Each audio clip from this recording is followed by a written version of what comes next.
Hi friends, welcome to serials கொண்டாட்டம். நம்ம ஆடுகளம் சீரியலில் இப்போ என்ன இன்ட்ரெஸ்டிங்காக போயிட்டுருக்கு அப்படின்னு பார்த்தீங்கன்னா, நம்ம ஸ்ருதி கல்யாணத்தை தடுக்கிறதுக்காக செம்மையாக ஒரு பிளான் பண்ணியிருக்காங்க. அதை தான் இந்த வீடியோவில் நான் சொல்ல போகிறேன். ஸோ என்ன ஆக போகுது அப்படின்னு தெரிஞ்சுக்கணுன்னா இந்த வீடியோவை ஃபுல்லாக பாருங்கள். நம்ம ஸ்ருதி பிளான் பண்ணுறாங்க, அதை சத்யா தடுக்கிறாங்க. இது உங்களுக்கு பிடிச்சிருந்துச்சுன்னா இந்த வீடியோவை லைக் பண்ணிவிட்டு, நம்மளை இன்னும் நீங்கள் சப்ஸ்கிரைப் பண்ணாமல் இருந்தீங்கன்னா சப்ஸ்கிரைப் பண்ணிவிட்டு வீடியோவை மிஸ் பண்ணாமல் ஃபுல்லாக பாருங்கள். ஏன்னா நான் சொல்ல போகிறது இன்றைக்கான எபிசோட்.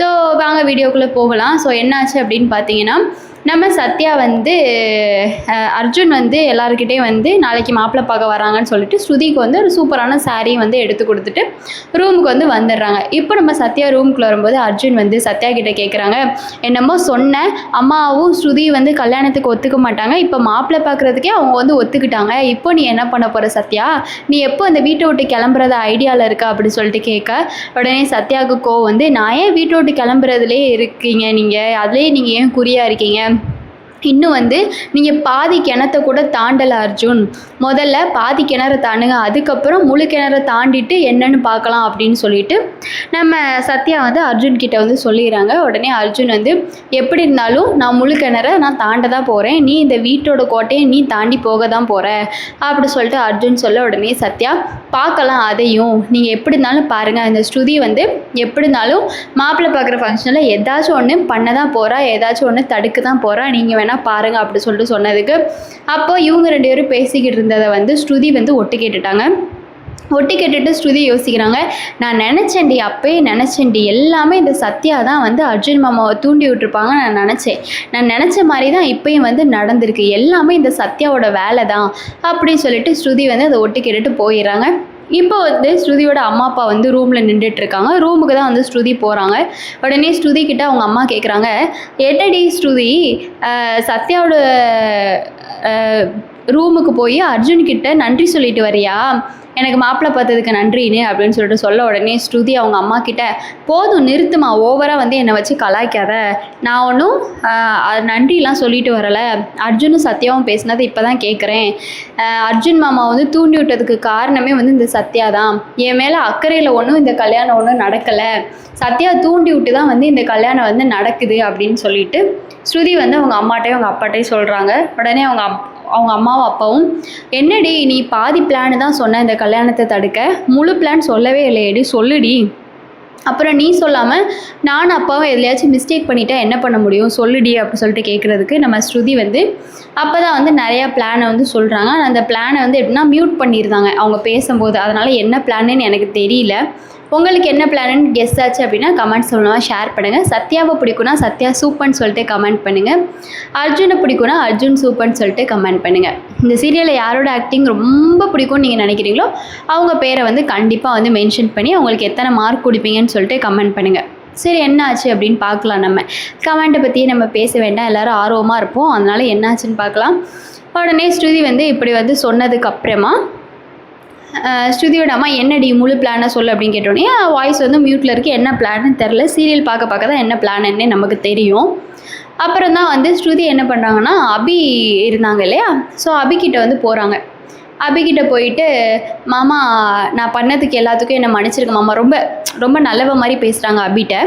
அபி மாமா நான் பண்ணது எல்லாத்தையுமே மன்னிச்சிருங்க மாமா, நான் தெரியாமல் நிறையா விஷயங்கள் பண்ணிட்டேன், நீங்கள் எனக்கு கிடைக்கணும் அப்படிங்கிற ஆசையில் நான் தேவிக்கிட்ட அப்படியெல்லாம் தப்பாக நடந்துக்கிட்டேன், நீங்கள் என்னை மன்னிச்சிருங்க அப்படின்னு சொல்லவும், நம்ம அபியும் ஸ்ருதி சொல்கிறத நம்பி, ஸ்ருதி அதுக்கெல்லாம் நீ ஏன் யோசிச்சுட்ருக்கே, அதெல்லாம் ஒன்றும் இல்லை ஸ்ருதி, விடு, இப்போ தான் உனக்கு கல்யாணம் ஆக போகுது, உனக்கு பார்த்துருக்க மாப்பிள்ளை நல்லா அம்சமாக இருக்காராமே, அதனால் நீ தயவு செஞ்சு அதெல்லாம் பற்றி யோசிக்காமல் நீ உன்னோட புது வாழ்க்கையை நீ ஸ்டார்ட் பண்ணுமா, அதெல்லாம் ஒன்றும் இல்லை, நீ எதை பற்றியும் நீ யோசிக்காதம்மா அப்படி சொல்ல, உடனே நம்ம ஸ்ருதி, மாமா நான் சாரீ கட்டியிருக்கேன்ல மாமா, எப்படி இருக்குது அப்படி சொல்லிட்டு கேட்குறாங்க. உடனே அபியும், செம்மையாக இருக்குது ஸ்ருதி, என் கண்ணே பற்றும் போல், அந்த அளவுக்கு நீ அழகாக இருக்க, இத்தனை நாள் இந்த அழகை எங்கே ஸ்ருதி வச்சுருந்த அப்படி சொல்லிட்டு கேட்க, உடனே ஸ்ருதி மனசுக்குள்ளே யோசிக்கிறாங்க, இந்த மொத்த அழகும் உங்களுக்கு மட்டும்தான் அபிமாமா, நான் எவனையும் கல்யாணம் பண்ணிக்க மாட்டேன், உங்களை மட்டும்தான் மாமா நான் கல்யாணம் பண்ணிப்பேன், யார் எவ்வளோ தடுத்தாலும் சரி, என் மனசில் இருக்கிறது நீங்கள் மட்டும்தான் மாமா, நீங்கள் என்ன தான் என்றைக்கா இருந்தாலும் அனுபவிப்பீங்க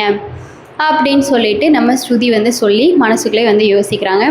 உடனே வந்து அபி கேட்குறாங்க, என்ன ஸ்ருதி என்ன ரொம்ப யோசிச்சுட்ருக்கே, ஆழமாக யோசிச்சுட்ருக்கே, என்னாச்சு அப்படி சொல்லி கேட்டோன்னே நம்ம ஸ்ருதி, இல்லை மாமா அதெல்லாம் ஒன்றும் இல்லை மாமா, எனக்கு உங்கள் கூட வந்து கொஞ்சம் ஃபோட்டோ எடுக்கணும்னு ஆசை மாமா, அதை நான் எப்பயும் வந்து ஞாபகமாக வச்சுப்பேன், நீங்கள் தான் எனக்கு கிடைக்கல, அவங்க ஃபோட்டோ வச்சு இருக்கட்டும் மாமா அப்படின்னு சொன்னோன்னே உடனே அபியும் சரி ஸ்ருதி ஃபோட்டோ எடுக்கலாம், ஃபோட்டோ எடு அப்படி சொல்லிட்டு சொல்கிறாங்க. உடனே ஸ்ருதி வந்து நாடகம் ஆடுறாங்க, என் ஃபோனில் சார்ஜ் இல்லை மாமா, என் ஃபோன் வந்து ஸ்விட்ச் ஆஃப் ஆயிடுச்சு, அதனால் உங்கள் ஃபோன் எங்கே மாமா அப்படின்னு சொல்லிட்டு கேட்க, ஐயோ என் ஃபோனே தேவி கொண்டு போயிட்டாலேம்மா, தேவிட்ட தான் என் ஃபோன் இருக்கேம்மா அப்படின்னு சொல்ல, அப்போ தான் வந்து சத்யா வந்து கரெக்டாக வந்து மேலே ஏறி வராங்க. உடனே வந்து ஸ்ருதி வந்து சத்யா கொஞ்சம் இங்கே வாயேன் அப்படின்னு சொல்லிட்டு சத்யாவை கூப்பிட்றாங்க. சத்யாவும் எதுக்கிட்ட இந்த ஸ்ருதி கூப்பிட்றா, ஏதோ ஒன்று பிளான் பண்ணுறா அப்படின்னு சத்யாவுக்கு வந்து தெரியுது.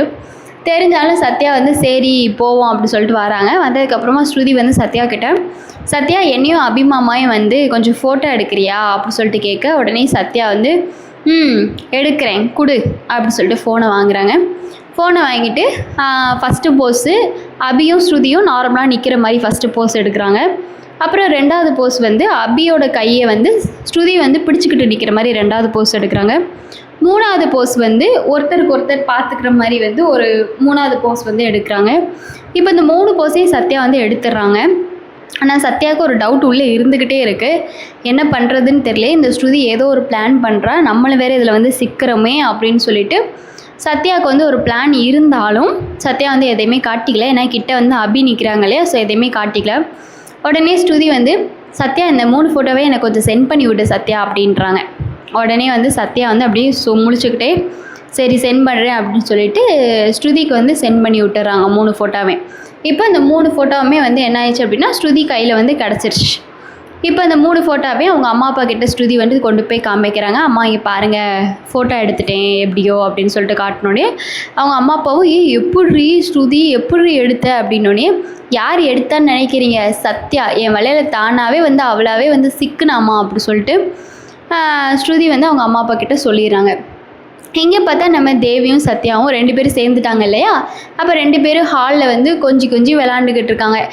தேவி வந்து வேலை பார்க்க போகிறாங்க. உடனே சத்யா வந்து அக்கா நீ எதுவும் வேலை பார்க்க வேண்டாங்க்கா விடுக்கா அப்படி சொல்லிட்டு சொல்ல, உடனே தேவி ஆமாடி தேவி சத்யா என்ன சொல்கிறாங்கன்னா தேவியை பார்த்து, அக்கா நீ பேசாமல் இருந்தாலே போதும்க்கா அப்படின்னு சொன்னோடனே உடனே தேவி இத்தனை நாள் பேசாமல் தானடி இருந்தேன் அப்படின்னு கேட்க, உடனே சத்யா அக்கா நான் அதை மென்ஷன் பண்ணலக்கா, நீ எந்த வேலையுமே பார்க்காம சும்மா இருந்தாலே எனக்கு போதும்க்கா அப்படின்னு சொல்லிட்டு அப்புறம் 2 பேரும் கட்டி பிடிக்கிறாங்க. உடனே வந்து நம்ம அர்ஜுனோட அப்பா வந்துட்டு, என்ன அக்கா தங்கச்சி 2 பேரும் நல்லபடியாக சேர்ந்துட்டீங்க போல் அப்படி சொல்லிட்டு கேட்குறாங்க.